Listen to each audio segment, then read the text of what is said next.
어른들만큼의 어떤 영양소의 영양 성분의 요구량이 작습니다. 근데 걔네들한테 제일 중요한 건 뭐냐면, 아이들한테 제일 중요한 거는 생존입니다. 생존에 가장 직결된 요소는요, 면역 체계입니다. 안녕하십니까. 저는 현재 마포구 약사회 학술위원장 맡고 있는 김성건 약사라고 합니다. 약사님, 아이 장 건강을 위해서 유산균을 챙기는 부분들이 참 많습니다. 시중에 제품이 워낙 많다 보니까 고르기가 어렵다는 목소리도 많습니다. 실제 약국에서 상담하실 때 어떤 기준으로 제품을 골라주시는지 궁금합니다. 네. 일단은 장 건강이라고 하는 거에 대해서 굉장히 관심이 많습니다. 이제 장이라고 하는 기관이 과거에는 소화기관으로만 우리가 생각하고 있었는데, 최근 한 15년 정도 연구 결과를 보면은 장 주변에 면역세포의 한 70% 정도가 있고요. 특히 영유아 시기에 장 건강을 잘 돌봐주는 것이 면역 성장에 굉장히 도움이 됩니다. 그렇기 때문에 장 건강은 아이들한테 필수적으로, 저도 약국에서 딱 한 가지만 골라라 한다면은 아이들을 위해서는 장 건강을 위한 어찌 보면 영양제가 가장 추천드리고 있고요. 유산균 같은 경우는 맞습니다. 굉장히 조합도 많고요. 유산균이 우리나라에서는 건강기능식품에 19종이 들어가 있는데 2종 같은 경우는 그 유전적 테스트를 해야 돼요. 그래서 보시면 보통은 17종을 그 중에서 사용을 하고 있는데, 잘 아시겠지만 어떤 특정 브랜드 같은 경우는 자기들만의 포뮬레이션을 갖고 있는 경우도 많고요. 하여튼 굉장히 많습니다. 하지만 저는 이게 오히려 더 회의적으로 보는 시각도 있어요. 그래서 어떤 게 좋습니까? 어머님들이 유산균은 일단 한번 드셔보시라. 일단 한번 저희가 갖고 있는 제품 드셔보시라 하는 경우가 많고요. 현실적으로 조합이 너무 많기 때문에 허들이 있어요. 그래서 저는 유산균뿐만 아니라 유산균의 먹이가 되는 프리바이오틱스라고 하는 제제가 있거든요. 프리바이오틱스 같은 경우는 우리나라에서 허가가 나온 게 딱 2개예요. 그렇기 때문에 어찌 보면 옵션이 굉장히 좀 단순합니다. 식이섬유의 일종인데 그런 부분들을 유산균을 같이 복용했을 때 장 건강에 도움이 되는 경우들이 많습니다. 근데 솔직히 딱 이게 좋아요 라고 말씀드리기는 유산균 제품들은 굉장히 어려운 면이 있습니다. 몇억마리 다균주, 특허균주 등 제품마다 붙어있는 문구들이 많은데요. 이런 표시를 소비자 입장에서 어떻게 해석해야 제대로 된 유산균을 고를 수 있을까요?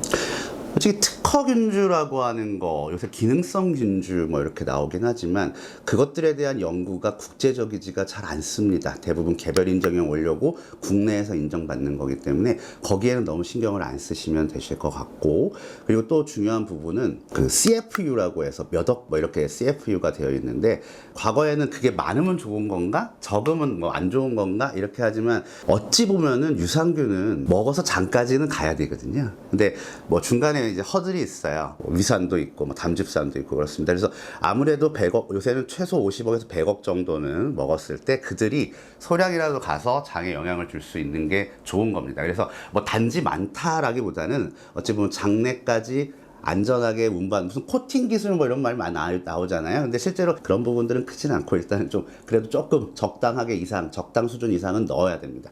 그리고 유산균 같은 경우는 가장 중요한 게 논문입니다. 저는 그렇게 생각합니다. 어떤 유산균 종이 좋은 원료 회사들이 있어요. 국제적인 원료 회사들이 있어요. 그건 무슨 말이냐면, 유산균이 이게 한 마리만 해서 계속 키워야 되는 거거든요. 유산균을 어디서 갖고 와서 하는 게 아닙니다. 그 회사 내부에서 이거를 배양해서 일부를 제품화시키고 나머지를 또 배양해서 일부를 제품화시키는데, 이제 어떤 세포도 마찬가지입니다. 유산균도 균이죠. 세포인데 이렇게 넘어가면서 약간 유전적인 변질이 일어날 수 있어요. 그거를 얼마나 깔끔하게 관리를 할 수 있다는 게 국제적인 유산균 원료 회사인가 아닌가, 그리고 특정 종에 대해서 대한민국에서만 연구가 몇 편 되어 있다, 이건 의미가 없습니다. 만약 그 균주가 의미가 있다면 대한민국뿐만 아니라 국제적인 연구진들이 다양한 방면에서 연구 결과가 많이 있는 그것들을 선정을 하시는 게 가장 좋습니다. 그거는 아무래도 일반인들 접근하기 힘들겠죠. 그래서 주변의 약사나 전문가분들한테 문의하시는 것도 좋은 방법입니다. 요즘은 단일균주를 제품을 찾는 분들도 많은데요. 단일균주는 어떤 장점이 있고, 특히 아이들 유산균 선택 시에는 왜 중요하게 봐야 할까요? 네, 이거는 이 유산균들의 종류가 너무 많기 때문에 조합이 너무 많습니다. 그럼 그러다 보면 또 2가지 우리가 생각해 볼 부분이 있는데, 첫 번째 같은 경우는 예를 들어서 100억 들어가 있어요. 100억인데 10종이 들어가 있어요. 그러면 산술적으로 10억씩 들어가 있는 거죠. 그러니까 우리가 그런 게 있습니다. 약 같은 경우도 그렇거든요. 일정 수준 이상의 뭐 스레스홀드라고 해서 역치라고 해서 혈중에서 일정 수준 이상의 약물 농도가 올라가야지 약효를 볼 수 있는 겁니다. 근데 예를 들어서 다양한 것들이 들어가 있고 포뮬레이션 들어가 있고 절대적인 균주가 이렇게 100억이라고 치면은 희석이 되는 효과가 있어요. 그렇기 때문에 아무래도 효과를 보기가 오히려 더 안 좋을 수 있고요. 두 번째는 원인을 어느 균주에서 나오는지 몰라요. 그렇기 때문에 최근에 저 같은 경우도 단일 균주를 굉장히 선호합니다. 왜냐하면 단일 균주는요, 그 균주 하나가 50억에서 100억이 들어가 있습니다. 그렇다는 건 뭐냐면 그 균주의 특징, 장점을 충분히 활용할 수 있고요. 그리고 그 단일 균주가 또 더해서 국제적으로 여러 활성, 그러니까 학술, 그러니까 양리 활성이 알려진 균주라면 금상첨화겠죠. 그래서 저 같은 경우는 그런 면에서 어찌 보면 단일균주가 조금 더 많이 이렇게 떠오르는 거 아닌가. 그리고 아이들은요, 원래 하드웨어가 작아요. 그렇기 때문에 어른들만큼의 어떤 영양소의 영양 성분의 요구량이 작습니다. 근데 걔네들한테 제일 중요한 건 뭐냐 하면, 아이들한테 제일 중요한 거는 생존입니다. 생존에 가장 직결된 요소는요, 면역 체계입니다. 면역 체계의 정상적인 성장을 위해서는 장 건강을 지켜줘야 되고, 그런 의미에서 단일 균주, 저는 충분히 의미가 있다고 생각합니다. 락토바실러스 램너서스 GG 같은 균주는 임상 데이터가 많다고 알려져 있는데요. 약사님은 아이들에게 이 균주를 어떤 이유로 권하시나요? 말씀하신 대로 그게 LGG라고 해서 1980년대 중반에 분리된 균주고 1990년대 이후부터는 거의 뭐 제품화가 되어 있는 것으로 알고 있고요. 뭐 수백 편의 어찌 보면은 학술 논문과 임상 자료가 있습니다. 뭐 학술 논문도 저는 의미가 충분히 있다고 보고요. 그리고 사람들을 대상으로 한 임상 논문, 뭐 아이들을 대상한 논문들도 많고요. 그렇기 때문에 어찌 보면은 굉장히 입증된 것입니다.